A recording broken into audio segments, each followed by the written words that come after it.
नमस्कार, आपसे मेरा नाम है अशोक यादव एडवोकेट और मैं आप सभी के लिए लीगल एडवाइस वीडियोस अपलोड करता हूं जो कि आप सब लोग लाइक करते हैं, पसंद करते हैं, शेयर करते हैं और सब्सक्राइब भी करते हैं। अब तक नहीं किया है तुरंत करिएगा और दूसरे लोगों तक भी इस जानकारी को जरूर शेयर करिएगा। देखिए, बहुत सारे लोग जो हैं वो जिनको पता नहीं होता है कि एफआईआर रद्द करवानी है, कब करवानी है, किस स्टेज पर करवानी है और कैसे करवानी है, ये लोगों को नहीं पता होता है। बस उनको ये पता होता है कि सर हमारे ऊपर झूठे आरोप लगा रखे हैं, झूठा बोल रखा है। देखिए, झूठा कहने मात्र से झूठा कोई अपराध नहीं हो जाता। अगर आपके ऊपर किसी ने कोई एफआईआर करवाई है या आपके ऊपर कोई कंप्लेंट करी है, तो सिर्फ आप मुंह से चिल्लाते रहें, सर झूठा है, झूठा है, झूठा है, कोई झूठा आपका नहीं मानेगा। आपको उसके खिलाफ जैसे जिस तरीके से उसने कानून का सहारा लिया है, उसी प्रकार से आपको भी कानून के सहारे उस चीज को झूठा करना है आपको। ऐसे नहीं होगा कि आप वो तो कानूनी रूप से बोल रहा है, लेकिन आपको जो है वो आप झूठ मुंह से बोले जा रहे हैं। तो मौखिक कोई नहीं सुनता है, आपके पास एविडेंस है, सबूत है, तो आप उसके आधार पर आपके ऊपर खिलाफ कोई भी कंप्लेंट या आपके ऊपर एफआईआर दर्ज हुई उसको रद्द करवा सकते हैं। अब रद्द कराने का प्रक्रिया क्या है और कब आपको रद्द कराने के लिए हाईकोर्ट मूव करना चाहिए, क्योंकि बहुत सारे लोगों को ये नहीं पता होता है कि एफआईआर के खिलाफ हम क्या कर सकते हैं, चार्जशीट के खिलाफ हम क्या कर सकते हैं, किस समय पर हमें इसको क्वेश कराने के लिए चैलेंज करना चाहिए या फिर नहीं करना चाहिए। ऐसे बहुत सारे सवाल हैं। कल ही मेरे पास एक मैसेज आया कि सर ये बताएं कि एफआईआर क्वेश करवाने के लिए कब जाना चाहिए, किस स्टेज पर जाना चाहिए, क्योंकि इसकी भी स्टेज होती है कई। तो आज मैं आपको डिटेल में बता देता हूं एफआईआर, चार्जशीट, क्वेशिंग और कब, कैसे, कहां, सब कुछ बताऊंगा आपके लिए इस वीडियो में। अगर आप नए हैं तुरंत सब्सक्राइब कर लें और दूसरे लोगों तक जरूर इस जानकारी को शेयर करें। देखिए, सबसे पहली बात कि आपके ऊपर कोई भी एफआईआर, कुछ भी हो, कोई भी कैसी भी एफआईआर आपके ऊपर दायर करी गई हो और आप उस एफआईआर को ये बता रहे हैं कि सर ये एफआईआर झूठी है,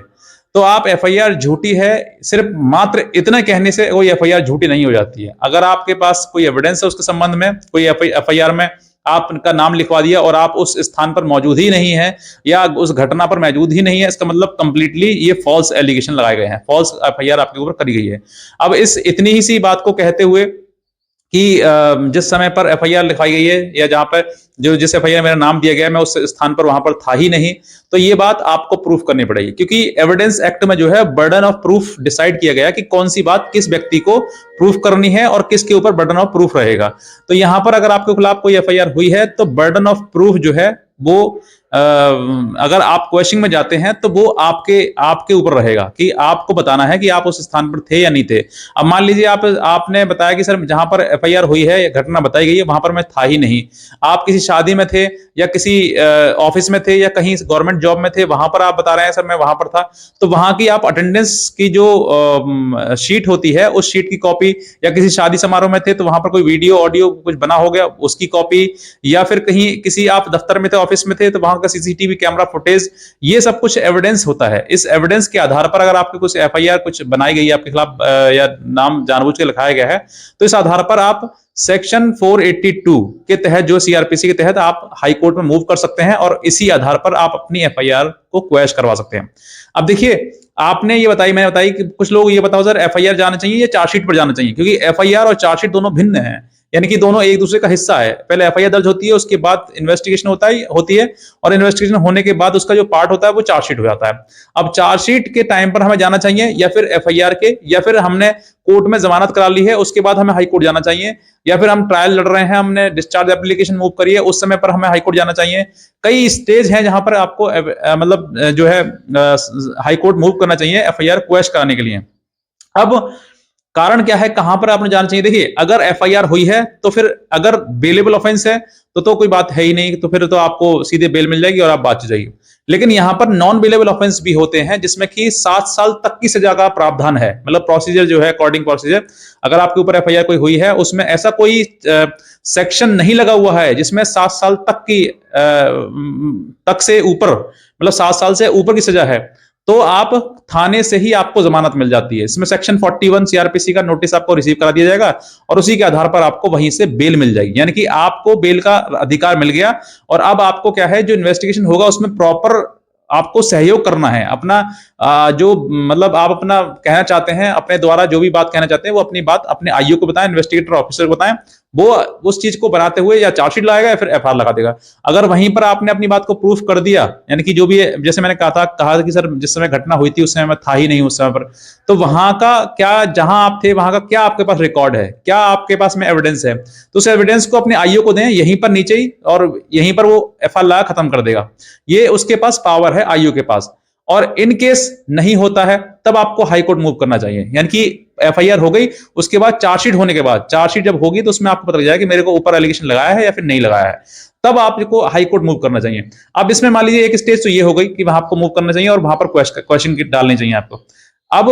कुछ इसके अलावा कुछ स्टेज भी होती हैं, जैसे कि आपने जमानत करा ली कि सर हमने जमानत तो करा ली, लेकिन पूरा जो मुकदमा है वो झूठा है और हमारे ऊपर बनाया गया है, हम उसमें हमारा कोई रोल नहीं है, तब आपको हाईकोर्ट मूव करना चाहिए। तो वहां पर देखिए, अगर आपने जमानत करा ली है तो आपको ज्यादा रिलीफ हाईकोर्ट से नहीं मिल पाएगा। अगर आपने जमानत ना कराई होती तो इसमें मैं कहता हूं अगर झूठा ही मुकदमा है तो 99% चांसेस के ये होते कि आपको नीचे लोअर कोर्ट में स्टे हो जाता और फर्दर प्रोसीडिंग जो है आगे ऊपर हाई कोर्ट में चलती रहती, ये आपको मिल जाता,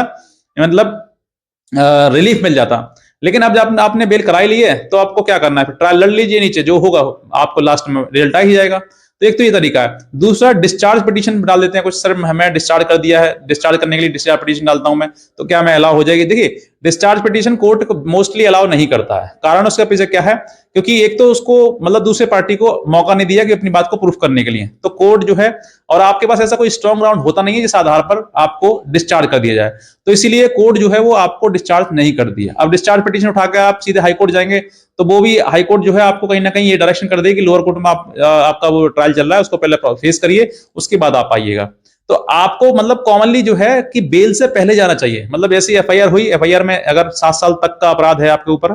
और तो आप जो है पुलिस के साथ कॉपरेट करें और पुलिस के साथ में सेक्शन 41 का नोटिस रिसीव करके आप उसमें इन्वेस्टिगेटर में हिस्सा बने उसका।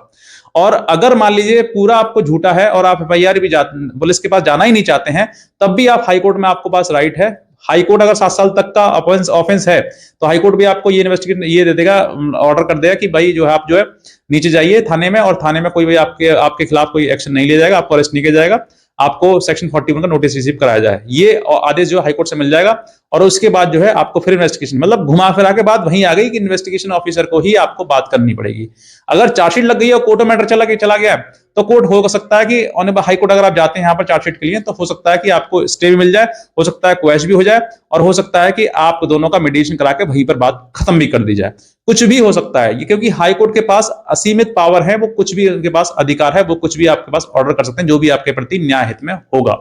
तो ये एक मतलब विस्तृत जानकारी थी जो कि आपको जरूरी थी जानना। अगर आप जानेंगे तो डेफिनेटली आप अपने अधिकारों को लड़ पाएंगे और अपने ऊपर हुई